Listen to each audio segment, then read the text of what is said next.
Hello बच्चों, good morning. This video is for class 6th subject SST and it is the first chapter of your SST book in history। अभी तक आप लोगों ने class 5 तक जो भी पढ़ा है वो SST में कंबाइंड पढ़ा है।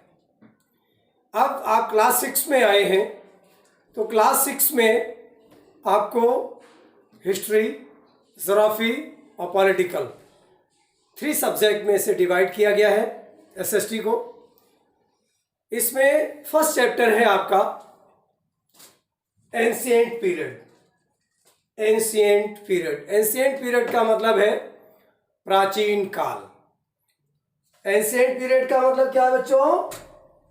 प्राचीन काल।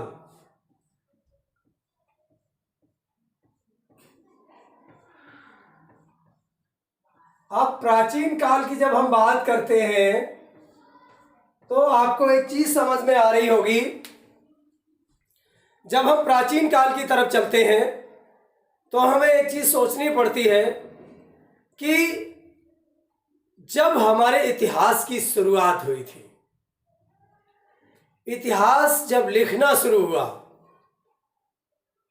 उसे हम प्राचीन काल कहते हैं। और प्राचीन काल में लोगों के पास किस प्रकार का रहने का तरीका था, किस प्रकार से लोग शिक्षा ग्रहण करते थे, किस प्रकार से लोग जीवन यापन करते थे, शिक्षा ग्रहण की या नहीं की, क्या किया उस समय लोगों ने, सूचना के तंत्र उस समय क्या क्या थे, एक व्यक्ति से दूसरे व्यक्ति की तरफ सूचना किस तरीके से जाती थी, इन सभी को के बारे में हम इसमें जानकारी हासिल करेंगे। इससे भी पहले जो पीरियड था वो उस पीरियड को हम प्री हिस्ट्री पीरियड कहते हैं। एंशिएंट पीरियड से पहले का जो पीरियड था वो प्री हिस्ट्री पीरियड कहलाता है। उस समय भी थोड़े बहुत भवन निर्माण हुए, उस समय भी लोगों को जानकारियां थी। ऐसा नहीं है कि सिर्फ एंशिएंट पीरियड जब से शुरू हुआ तभी से लोगों को जानकारियां शुरू हुई हैं, ऐसा कुछ भी नहीं है। तो हम जानकारी इसमें हासिल ये करेंगे कि प्राचीन काल में लोगों का रहन सहन कैसा था, लोग किस तरीके से एक दूसरे के साथ व्यापार करते थे, लोग किस तरीके से सूचनाओं का आदान प्रदान करते थे, लोगों को कैसे पता लगा कि हम एक दूसरे के रिलेशन में आते हैं, संबंध में होते हैं, और किस तरीके से हम एक दूसरे व्यक्ति के बारे में जानकारी हासिल करते हैं। ये हमें आपके एंशिएंट पीरियड से पढ़ने को मिलेगा, समझने को मिलेगा। और दूसरा हम ये भी कह सकते हैं, एंशिएंट पीरियड को ये भी कह सकते हैं कि past of the future world, भविष्य कैसा होगा उसका पास्ट, उसे हम एंशिएंट पीरियड कहते हैं।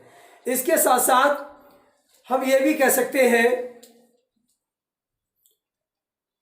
सभी लोग जानते हैं कि किसी भी पीरियड के बारे में जब डिक्लेयर किया जाता है, जब उसके बारे में बताया जाता है, तो सबसे पहले वहाँ की कंडीशन, रहन सहन, जीवन यापन, शिक्षा, भोजन, पहनावा, संस्कृति और पैसे का आदान प्रदान, इन सभी के बारे में जानकारी हासिल करना पड़ता है। इकोनॉमी जिसे कहते हैं, ठीक है ना। उसके साथ साथ हम बात करते हैं, हमने एंशिएंट हिस्ट्री को, जो इतिहासकार रहे हैं उन्होंने एंशिएंट हिस्ट्री को 2 पार्ट्स में डिवाइड किया है। Number 1 pre history. Number 1 part है बच्चों प्री हिस्ट्री। प्री हिस्ट्री किसे कहते हैं? प्री हिस्ट्री का मतलब होता है, हिस्ट्री का मतलब इतिहास और प्री का मतलब इतिहास से पहले की बात। जो इतिहास से पहले की बात रही है उसे हम प्री हिस्ट्री कहते हैं। और सेकंड पार्ट इसका इतिहासकारों ने रखा है हिस्ट्री और प्रोटो हिस्ट्री। इसे हम प्रोटो हिस्ट्री भी कहते हैं और हिस्ट्री भी कहते हैं। तो बच्चों यहाँ पर आपको यह समझ में आएगा कि प्रोटो हिस्ट्री क्या होता है, और अथवा हम ये भी कह सकते हैं हिस्ट्री और प्रोटो हिस्ट्री में कोई अंतर नहीं है, लेकिन प्री हिस्ट्री में और हिस्ट्री में अंतर है। वो मैं आपको बता दिया हूं प्री हिस्ट्री का मतलब होता है इतिहास से पहले की बात को प्री हिस्ट्री कहते हैं, और हिस्ट्री को मीन्स इतिहास जो हमारा रहा है। अब हम इसे थोड़े अलग लेके चलते हैं। वैसे तो सभी को पता होगा इतिहास का मतलब होता है कि जो भी हमारे एंसेस्टर्स ने किया है इस देश में या किसी भी देश में, जो कुछ भी यहाँ हुआ है, उस सभी के बारे में जो जानकारी हासिल की जाती है, जो भी जानकारी ली जाती है, उसे हम हिस्ट्री कहते हैं। और हिस्ट्री के जरिए से हमें बहुत सी ऐसी चीज़ें मिलती हैं जो कि हम अपने बारे में, अपने समाज के बारे में, अपने पूर्वजों के बारे में सीखते हैं। तो ये हिस्ट्री की बदौलत ही मिल पाता है। तो मैं समझता हूँ हिस्ट्री पढ़ना बच्चों के लिए बहुत आवश्यक होता है, क्योंकि इसकी मदद से बच्चों आपको बहुत सी ऐसी चीज़ें जानकारी मिलती हैं जो आज की किताबों में नहीं मिल सकती हैं, बाकी सभी चीज़ों में नहीं मिल सकती। या तो आप कहानियों के जरिए से ले सकते हो, लेकिन पूरा इतिहास अगर आप पढ़ते हैं, जैसे कि कई ऐसे समाज हैं जिनका बहुत अच्छा इतिहास है। अब हमें समाज की बाद में बात करनी, पहले अपने देश की बात करनी है। हमारे देश का बहुत पुराना इतिहास है। हम जिस देश में रहते हैं उसका इतिहास इतना पुराना है, और सभ्यता इतनी पुरानी है, इतनी पुरानी सभ्यता और इतना पुराना इतिहास बाकी देशों का नहीं है। तो सबसे बड़ी बात यहाँ पर यह आती है कि जिस व्यक्ति को अपने देश का इतिहास नहीं पता, जिस स्टूडेंट को हिस्ट्री नहीं पता, वो बाकी कितना भी आप नॉलेज ले लो, वो आपकी नॉलेज शून्य है अगर आपको अपने देश का इतिहास नहीं पता है। भले ही आप डॉक्टर हैं, भले ही आप इंजीनियर हैं, टीचर हैं, कोई भी आप डिजिग्नेशन पे हैं, हिस्ट्री के बारे में जानकारी लेना बहुत ही आवश्यक होता है। तो बच्चों, मैंने आपको बताया प्री हिस्ट्री में हड्डियों के जरिए से, जैसे कि मैं बात करता हूँ, आज से जब हमारी पृथ्वी की उत्पत्ति हुई, पृथ्वी की उत्पत्ति होने के बाद हमें कुछ कंकाल मिले। अब जैसे कि पृथ्वी पर डायनासोर हुआ करता था, तो जो पृथ्वी पर डायनासोर हुआ करता था, डायनासोर हुआ करता था या नहीं हुआ करता था, इसकी जानकारी कैसे हुई? जब हमें हड्डियां मिली, बोन्स मिली और कंकाल मिले। तो जो कंकाल मिले, कंकाल से हमें पता लगा कि इस पृथ्वी पर हमारे जीवन से पहले कोई एक बहुत बड़ा जीव रहा करता था, जिसका नाम हम लोगों ने रख लिया कि उसका नाम डायनासोर हुआ करता था। ऐसा नहीं है कि कहीं लिखा मिला होगा, और लिखा भी होगा तो उनकी भाषा को हम क्या पहचानते होंगे। तो इसलिए हम यहाँ कह सकते हैं कि आज हम इस दुनिया में रह रहे हैं, और इस दुनिया में जिस समय प्रलय आएगा, महाप्रलय आएगा, तो हम सभी भी यहाँ पर एक हड्डियों के रूप में रह जाएंगे। हमारे मकान खंडर हो जाएंगे, और कितना क्या बचेगा, क्या रहेगा, ये कुछ भी नहीं कहा जा सकता। जिस प्रकार से हमें आपको कहीं खुदाई होती है तो बहुत सी प्रकार के सिक्के मिलते हैं, उस जो सिक्के होते हैं, और बहुत से प्रकार के बर्तन मिलते हैं, पॉटरी मिलती है, ये हमें प्री हिस्ट्री के बारे में जानकारी देते हैं। हिस्ट्री के जरिए से हम क्या पता करते हैं? हमारे देश पर किन किन राजाओं का राज्य रहा, शासन रहा, हमारे देश पर किन किन राजाओं ने किन किन क्षेत्रों पर शासन किया, और हमारे देश में कौन कौन सी तारीखों में कौन सा राजा आया, कब ब्रिटिशर्स आए, कब मुगल आए हमारे देश में, कब पारसी आए, इन सब के बारे में हिस्ट्री तो हमें जानकारी देती है। इसकी जानकारी हम हिस्ट्री से ही तो लेते हैं ना। तो इन सभी चीज़ों की जानकारी भी हमें हिस्ट्री से मिलती है, और वो हम तभी पता कर पाते हैं जब हिस्ट्री को पढ़ते हैं, स्टडी करते हैं। बच्चों, आगे चलते हैं हम। इतिहास को जानने के तरीके और सोर्सेस, साधन। इतिहासकारों ने इतिहास को जानने के दो तरीके ढूंढे हैं। वो कौन कौन से तरीके हैं? Archaeological sources materials. Archaeological sources material की हम सबसे पहले चर्चा करेंगे। जैसे कि आप जो पुरानी इमारतें आज की डेट में खसी पड़ी हैं, उनमें ईंटों पर जो भी कई प्रकार के लिखावट होती है, उन पे कई प्रकार के चित्र बने होते हैं, और वो भी चित्र किस तरीके से आपने देखा होगा, उभरे हुए बने होते हैं। जैसे कि सिक्के पे आप सिक्का कॉइन जो होता है वो भी आज की डेट में एक बहुत बड़ा एग्जाम्पल है। कॉइन जो है वो एक ऐसा एग्जाम्पल है, आप देखिए अपने घर पे अपने सिक्का उठा के देख लीजिएगा, उस पर उभरा हुआ छपा होगा, तो वो भी एक एग्जाम्पल है। बिल्डिंग्स भी एक एग्जाम्पल है। ये सभी चीज़ें जो हैं वो बहुत बड़ा एग्जाम्पल है आर्कियोलॉजिकल का। और मोहनजोदड़ो अपने आप में बहुत बड़ा एग्जाम्पल है आर्कियोलॉजिकल का। और नालंदा विश्वविद्यालय भी एक एग्जाम्पल है इसका। ऐसा नहीं है, हमारे पास बहुत सी ऐसी चीज़ें रही हैं जो कि अपने आप में सबसे जो मेन एग्जाम्पल है आर्कियोलॉजी का, वो भी एंशिएंट पीरियड का। Presently I am teaching something about ancient period, that's why I have to give the example related to ancient period. So Mohenjo-daro and Harappa, these both are the best example for knowing about archaeological system and archaeological sources of information related to ancient period of history.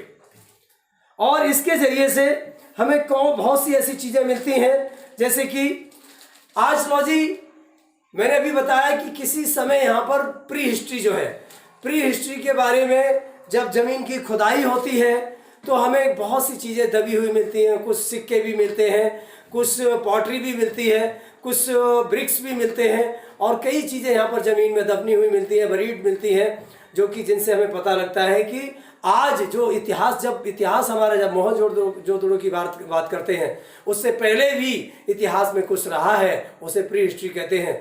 तो ये चीज़ें जो मिलती हैं बच्चों, वही हमारे इतिहास की एक गवाह है, या इन्हें हम कह सकते हैं कि सोर्सेस ऑफ इंफॉर्मेशन है प्री हिस्ट्री के और हिस्ट्री के।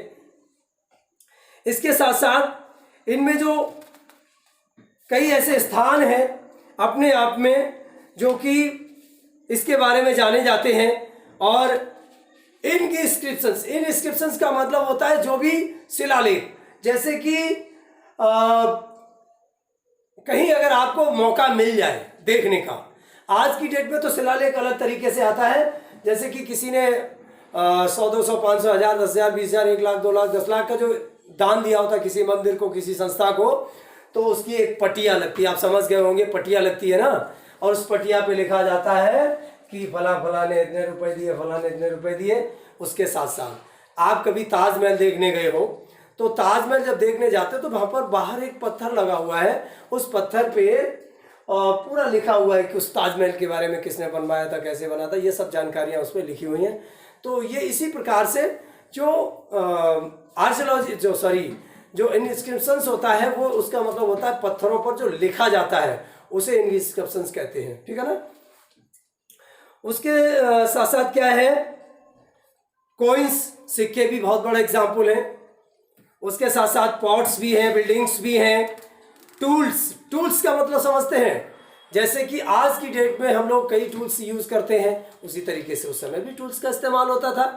जैसे टूल्स के रूप में ले लीजिएगा, हथौड़ा है, आपका फ्लास्क है, सीजर है, जो बाकी नट बोल्ट कसने वाले, लूज करने वाले जो आपके पाना वगैरह होता है, ये सभी टूल्स में आते हैं।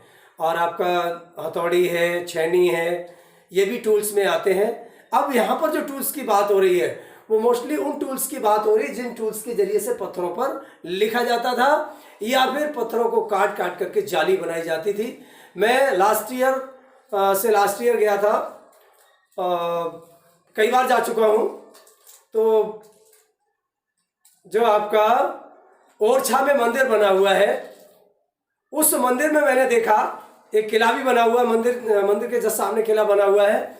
तो उसमें जो किला बना हुआ है, उस किले पे मैंने देखा कि पूरे किले के चारों तरफ जो जाली लगी हुई है, जैसे हम लोग अपनी बिल्डिंग बनाते हैं तो किनारे किनारे छज्जा लगाते हैं और छज्जे पे ग्रिल लगाते हैं, तो वहाँ पर ग्रिल नहीं लगी हुई है, वहाँ पर जाली लगी हुई है। और जाली को क्या किया गया है, पत्थरों को काट करके जाली बनाई गई है। अब आप सोचिए कितनी जाली बनती थी, किस तरीके से, बहुत ज़्यादा मेहनत। तो वो उसके लिए टूल्स की ज़रूरत पड़ती थी, वही एक आर्कियोलॉजिकल सिस्टम के रूप में रहता था, उसी के जरिए से लिखा भी जाता था, उन्हीं टूल्स के जरिए से। और इसके साथ साथ क्या होता था, वेपन्स का मतलब समझते होंगे, वेपन्स का मतलब होता है हथियार। वेपन्स का मतलब होता है जैसे कि आपका तलवार हो गया, बंदूक हो गया, तोप हो गई, एटसेट्रा, ये आपके वेपन्स के रूप में होते हैं।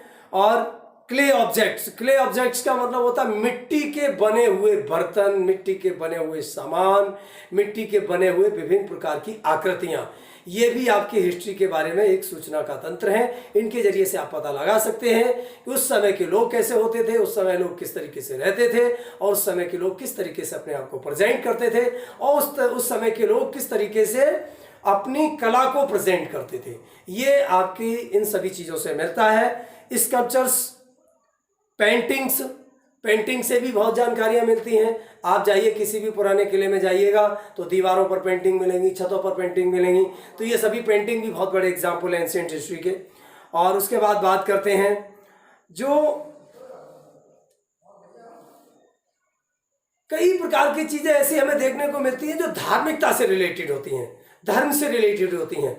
धर्म से रिलेटेड का मतलब होता है उस समय कौन सा धर्म लोग मानने वाले थे, किस धर्म के मानने वाले ज़्यादा लोग हुआ करते थे।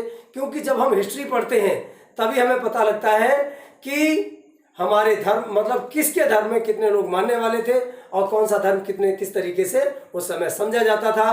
तो धर्म के बारे में भी जानकारी हमें हिस्ट्री से मिलती है, और धर्म के बारे में क्या क्या लिखा गया, उस धर्म के कौन से देवता होते थे, कौन सी देवी होती थी, इन सभी के बारे में भी जानकारी हमें हिस्ट्री से मिलती है।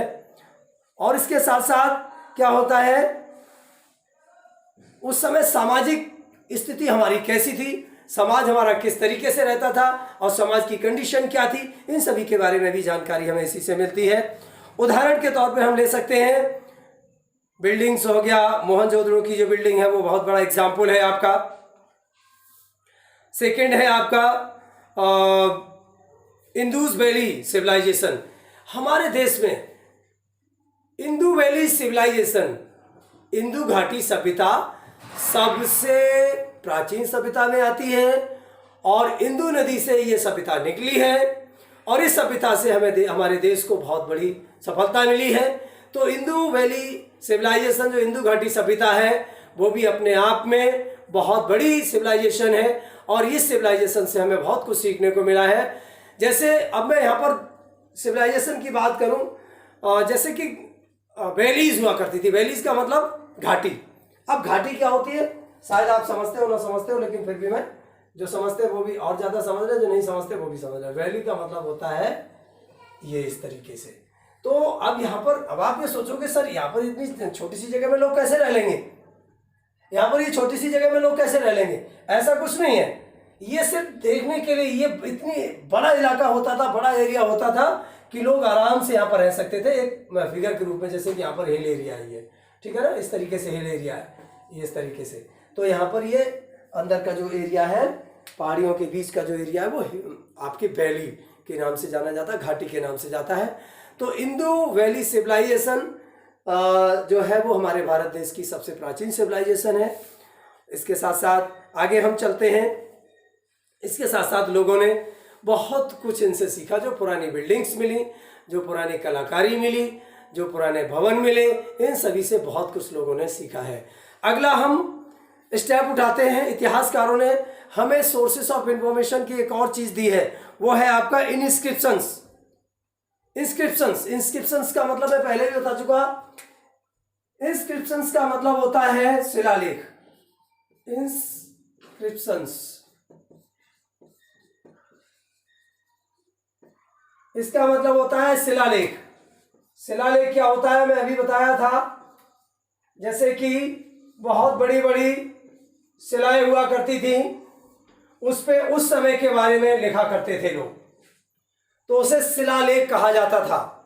जो पत्थरों पर लिखा जाता था, जो चट्टानों पर लिखा जाता था, और उससे बिल्डिंग्स बनाई जाती थी या फिर अपने बारे में इंफॉर्मेशन देते थे, उसे हम शिलालेख कहते हैं। शिलालेख भी हमारे लिए बहुत बड़ा प्राचीन समय का सोर्स ऑफ इंफॉर्मेशन है।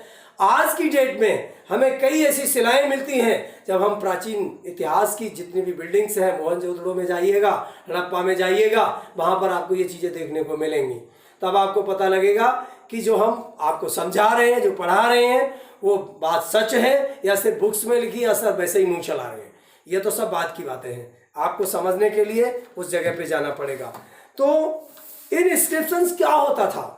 अब क्या होता था, जैसे कि जो बिल्डिंग्स बनते थे, बिल्डिंग्स में बहुत बड़े बड़े पिलर हुआ करते थे, बहुत चौड़े चौड़े पिलर हुआ करते थे, बहुत ऊंचे ऊंचे पिलर हुआ करते थे। जो पिलर होते थे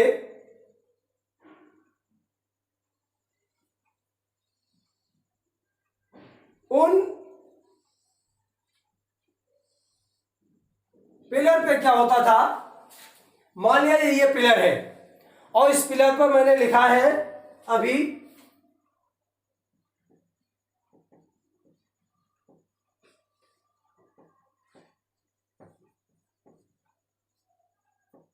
history is the source of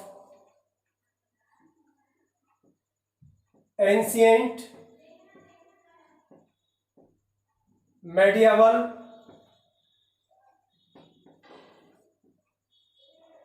and modern period। अथवा मान लिया जाए ये जो पिलर है वो मोहनजोदड़ो की जो बिल्डिंग है उसका है, आर्कियोलॉजी उसका है। तो यहां पर लिखा हुआ है this building is built by.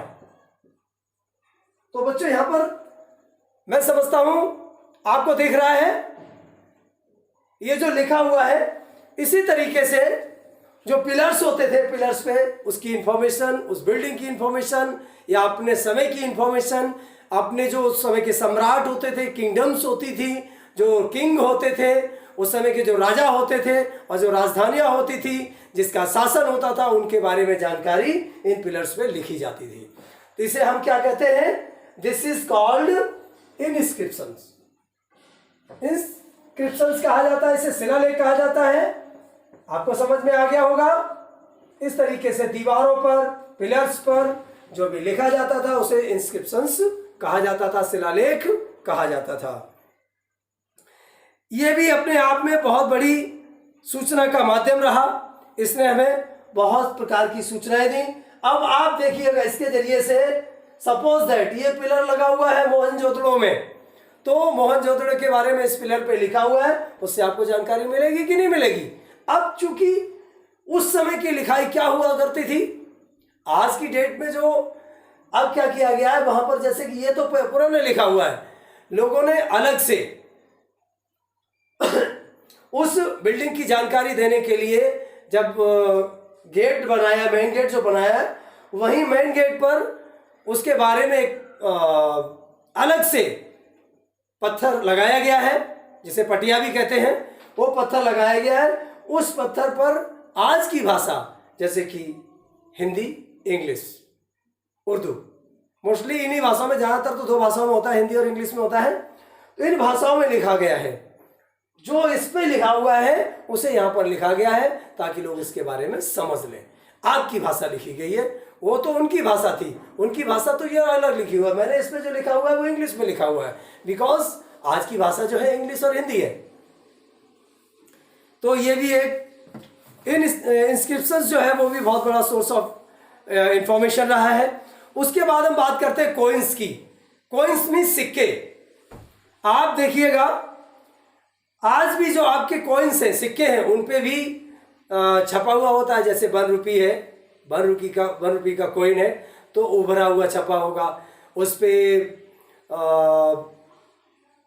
फसल वगैरह छपी होती है, उस पर किसी भी एनिमल का फिगर छपा होता है, और उस पर आपने देखा होगा किसी लीडर का, फ्रीडम फाइटर का फोटो होता है। ये सभी चीज़ें जो हैं वो कॉइन्स पे जो उभरी हुई हैं वो भी एक सोर्स ऑफ इंफॉर्मेशन है। उस समय ये सिक्के चलते थे, और उस समय किस समय ये सिक्का चलता था आपने देखा होगा, कॉइन पे जैसे ये कॉइन होता है, इस कॉइन पे यहां पर सपोज दैट ये सिक्का है आपका 4th सेंचुरी का, 4th AD, तो मतलब 4th सेंचुरी का है ये सिक्का आपका, ठीक है ना। तो इस पे आज भी आप देखें, जैसे आपके पास अगर कॉइन हो तभी उठा के देख सकते हैं, प्रत्येक कॉइन पे जब वो सिक्का बना है, उस बने हुए जिस सेंचुरी में बना है और जिस ईयर में बना है वो जरूर लिखी होगी उस पर, ठीक है ना। इस तरीके से कॉइन्स भी सोर्सेस ऑफ इंफॉर्मेशन के रूप में रहे। उसके बाद बात करते हैं मॉन्यूमेंट्स। मॉन्यूमेंट्स क्या होता है? जैसे कि किसी समय वो बिल्डिंग्स रहने के लिए हुआ करती थी, आज वो सिर्फ और सिर्फ एक खंडहर के रूप में रह गई, वो मॉन्यूमेंट्स हैं। अलीगंज में जो बच्चे बिलोंग करते हैं, अलीगंज का जो फोर्ट है, किला है, वो एक मॉन्यूमेंट है। आप जाएं दिल्ली जाएं तो जो आपकी कुतुब मीनार है वो भी एक मॉन्यूमेंट के रूप में आती है।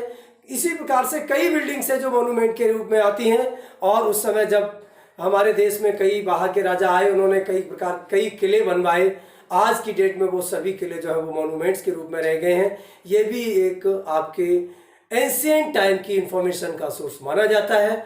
बहुत बड़े सोर्सेस हैं, कई चीज़ों को आज की डेट में सुरक्षित रखा गया है। जो पुरातत्व विभाग है उसने इसे सुरक्षित रखा हुआ है ताकि हमारे आगे आने जो भी फ्यूचर में आने वाली पीढ़ी जो है वो इसे देख करके अपने इतिहास के बारे में समझे। क्योंकि पढ़ने से आप अभी पढ़ रहे हो, कल भूल जाओगे, लेकिन किसी भी चीज़ को देख करके आप भूलते नहीं हो। इसलिए हमारे पुरातत्व विभाग ने इसे संरक्षण करके रखा हुआ है। और भले ही इस पर टिकट लगता हो, लेकिन आपके लिए वो चीज़ तो मिल जाती है कम से कम, ये तो बहुत बड़ी बात है। उसके साथ साथ है टूल्स एंड इम्प्लीमेंट्स। देखिए बच्चों क्या होता था, क्योंकि एंशिएंट पीरियड था, एंशिएंट पीरियड में जो टूल्स होते थे वो आपके पत्थर के होते थे। अब आप सोचोगे सर पत्थर के टूल से कैसे जमीन खुदती होगी, किस प्रकार से पेड़ कटते होंगे। देखिए उस समय का जो मनुष्य था वो बहुत मजबूत था, क्योंकि उस समय ज़्यादातर जानवरों को खाने वाले लोग हुआ करते थे, ज़्यादातर एनिमल्स को मार के खाते थे, फिर पका के खाने लगे। तो उनकी लाइफ भले ही कम होती थी लेकिन बहुत ज़्यादा स्ट्रांग हुआ करते थे। वो भी अपने आप को ये मान लीजिएगा कि एनिमल्स जैसे ही होते थे, बहुत ज़्यादा तंदुरुस्त, बहुत ज़्यादा ताकतवर होते थे। क्योंकि वो जैसा अभी जैसे शेर होता है, शेर जंगल का राजा क्यों कहलाता है? क्योंकि वो मांस खाता है ना। और मैं ये नहीं कहता हूँ कि अगर आपको ज़्यादा तंदुरुस्त होना तो मांस खाना शुरू कर दो। उस समय सही बात तो ये है, उस समय मनुष्य बाकी कुछ चीज़ें खाना नहीं जानता था। उस समय घास कूड़ा ज़्यादा हुआ करता था, धीरे धीरे खाना शुरू किया। उस समय सिर्फ और सिर्फ उसे एक ही अकल थी कि बस जानवरों को मारो और खाओ। तो जानवरों को मारने के लिए और पेड़ों को काटने के लिए इसलिए उन्होंने टूल्स का निर्माण किया। और उस समय के जो टूल्स थे मोस्टली पत्थर के हुआ करते थे। फिर धीरे धीरे स्टोन भी उन्हें कहीं दिखा, वो मजबूत पत्थर होने लगता था कि ये मजबूत स्टोन जो पत्थर है। इसके साथ साथ उन्हें आयरन भी दिखा, आयरन भी मिला और आयरन से भी बनाना शुरू कर दिया। लेकिन उसके जो टूल्स बनाते थे काफ़ी मुश्किल होता था। लेकिन सबसे पहले उन्होंने पत्थर के स्टोन के टूल्स बनाए और उनका इस्तेमाल किया। ये भी एक बहुत बड़ा सोर्स ऑफ इंफॉर्मेशन में आता है। उसके साथ साथ है पॉटरी। पॉटरी का मतलब समझते हैं बच्चों? मैं समझता हूँ जो भी गांव से बच्चे बिलोंग करते हैं, आपके घर पे जो दूध गर्म करने वाली, मैं समझता हूँ कुछ बच्चों के यहाँ होगी, दूध जिसमें गर्म होता है, हड़िया जिसे कहते हैं, वो भी हांडी या हड़िया, हांडी या घड़ा, ये सभी क्या है? ये पॉटरी में ही तो आते हैं। उस समय भी पॉटरी हुआ करती थी। उस समय लोगों के पास बस इसी से काम चलता था। आज की डेट में हमने स्टील के, पीतल के और ब्रॉन्जे के, इस तरीके से बर्तन, ज़्यादातर अब तो स्टील के बर्तन चल रहे हैं। अब चीनी मिट्टी के भी बर्तन चलते हैं लेकिन कम है, वो तो कप वगैरह ही चलते हैं। उस समय सिर्फ और सिर्फ मिट्टी के ही बर्तन हुआ करते थे, मिट्टी के बर्तन या लकड़ी के बर्तन या पत्थर के बर्तन हुआ करते थे, उन्हीं में इस्तेमाल करते थे। वो पॉटरी उस समय की हुआ करती थी, उसी में वो पानी भरते थे, उसी से अपना, और इसमें डिजाइनें भी निकालते थे। आपने डिजाइन वाली भी पॉटरी देखी होगी, आप देखिएगा किसी जैसे इस समय गर्मी की सीजन आ गई है, कुछ लोग घड़ों में पानी रखेंगे पिचर में, तो पिचर में जो पानी, कुछ पिचर क्या होते हैं, कुछ पिचर पे तो डिजाइन बना दी जाती है और कुछ पिचर पे डिजाइन मिट्टी से ही बनी होती है ना। तो ये चीज़ें आपको देखने को मिल सकती हैं, ये सभी, इसे सबको हम एक्सावेटेड पॉटरी कहते हैं। उसके बाद बात करते हैं स्केल्टन्स। स्केल्टन्स का मतलब होता है कंकाल। स्केल्टन भी एक बहुत बड़ा सोर्स ऑफ इंफॉर्मेशन है। जैसे कि हमें कैसे पता लगा कि इस पृथ्वी पर कभी डायनासोर भी हुआ करता था, स्केल्टन से पता लगा। अब स्केल्टन क्या, स्केल्टन का मतलब कंकाल। जैसे कि हम और आप सभी लोग हैं, अभी हम आप मर जाएं, मरने के बाद बस मांस खत्म हो जाए, मांस खत्म होने के बाद फिर क्या रह जाता है, हड्डियां रह जाती हैं। तो जो हड्डियां रह जाती हैं वो आपका स्केलेटन होता है, और स्केलेटन से आप पता लगा सकते हो कि किस प्रकार के जीव का ये स्केलेटन है। तो उस समय हमारे पास जो डायनासोर का स्केलेटन मिला, उससे हमने पता किया, अच्छा ऐसा नहीं कि उस पर लिखा हुआ था हड्डियों पर ये डायनासोर है, लेकिन हमने अपने विवेक से पता लगाया कि ये, इसका नाम रख दिया हमने डायनासोर, चलिए ठीक है, क्योंकि बहुत विशाल का उसका स्केलेटन हुआ करता था। और जो जिनके बच्चों के घरों में डॉक्टर्स वगैरह, उनके वो अपने भाई बहन से, अपने फादर से, अंकल से, आंटी से, एक्सेट्रा किसी से पूछ सकते हैं, उन्हें तो इन स्केलेटन के बारे में बहुत दिखाया जाता है, बताया जाता है, वो तो वहाँ पूरा भंडार होता है।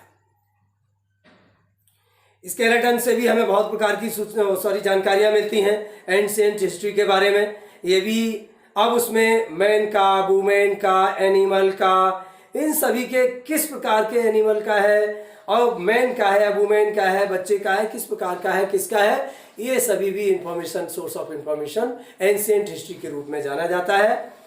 आगे हम बात करेंगे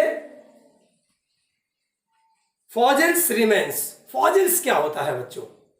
फॉसिल्स का मतलब होता है जैसे कि आज की डेट में जो हम डीजल, पेट्रोल, कोल ये जो प्राप्त कर रहे हैं, ये कहां से प्राप्त कर रहे हैं? फॉसिल्स से प्राप्त कर रहे हैं। अब ये कैसे पता लगेगा सर ये फॉसिल्स है?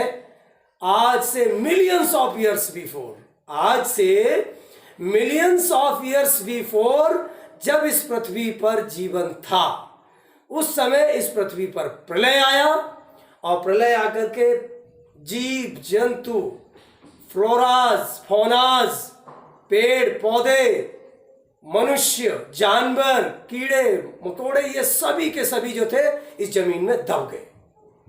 और दबने के बाद क्या हुआ? वो दबने के बाद फिर धीरे धीरे, देखिए हमारा आपका, मैं एक बहुत बेस्ट एग्जांपल देना चाहता हूँ। मनुष्य, आदमी जब मरता है उसे तो नहीं जानवरों को खाते देखा होगा। जैसे कि कोई भी किसी के गांव में कोई भैंस या जानवर कोई मर जाता है, और मैं अपनी आंखों से मैंने देखा, इसलिए मैं बता रहा हूँ, आप लोग अगर चाहे तो देख सकते हैं। तो लोग क्या करते हैं, उसे बाहर कहीं दूर डाल देते हैं जाकर के, और जिस जगह पर डाल देते हैं उस जानवर को, जब उस जानवर को कुत्ते, चील, कौवे सब खा जाते हैं, उसके बाद वहाँ की घास जल जाती है, और वहाँ पर मिट्टी जो है वो ऐसा लगता है जैसे डीजल या पेट्रोल यहाँ पर फैल चुका हो, या कोई तेल फैला हो, मतलब वहाँ पर डीजल जैसा फैला हुआ जैसा महसूस होने लगता है। तो इसका मतलब क्या हुआ? ये स्पष्ट एग्जाम्पल है कि जो आज हमें डीजल, पेट्रोल मिल रहा है, आज हमें जो जमीन में दबा हुआ कोयला मिल रहा है, ये सब हमारे आपके जैसे लोग दबे हुए होंगे, पेड़ पौधे दबे होंगे। जैसे कि आपकी लकड़ी होती है, लकड़ी को आप जमीन में दबा दो, कुछ समय बाद अब आपको तो नहीं मिलेगी। आप ये सोचो कि सर हम अपने, जैसे ही हम समझदार हुए, आज हम दबा दें लकड़ी को, और जब हम 20 साल बाद, 50 साल बाद देखेंगे, उखाड़ के देखें, कोयला बन जाएगी। मिलियंस ऑफ ईयर्स, लाखों सालें लग जाती हैं इसमें। फॉसिल फ्यूल बनने में लाखों वर्ष लग जाते हैं। तो हम आप सभी, पेड़ पौधे, जीव जंतु, सभी मिलकर के फॉसिल फ्यूल का निर्माण करते हैं। तो हम आज के डेट में जो हमें फॉसिल फ्यूल मिल रहा है, जो हमें ईंधन मिल रहा है, वो कहाँ से मिल रहा है? ये स्पष्ट एग्जाम्पल है कि इससे पहले पृथ्वी पर जीव जंतु थे, पेड़ पौधे थे, वो खत्म हो गए, मिट्टी में दब गए और आज वो हमें डीजल, पेट्रोल और कोयले के रूप में हमारे सामने आ रहे हैं। दैट्स ऑल बच्चों, अगले वीडियो में आपको बताएंगे। अभी आज के लिए इतना ही, बहुत लंबा लेक्चर हो गया, मैं समझता हूँ आपको समझ में आया होगा। और सभी बच्चे इस वीडियो को देखते रहिएगा और अपने अन्य साथियों को भी लाइक और शेयर करिएगा। यूट्यूब चैनल पे आपको वीडियो मिलेगा, वैसे तो आप देख ही रहे होंगे। धन्यवाद।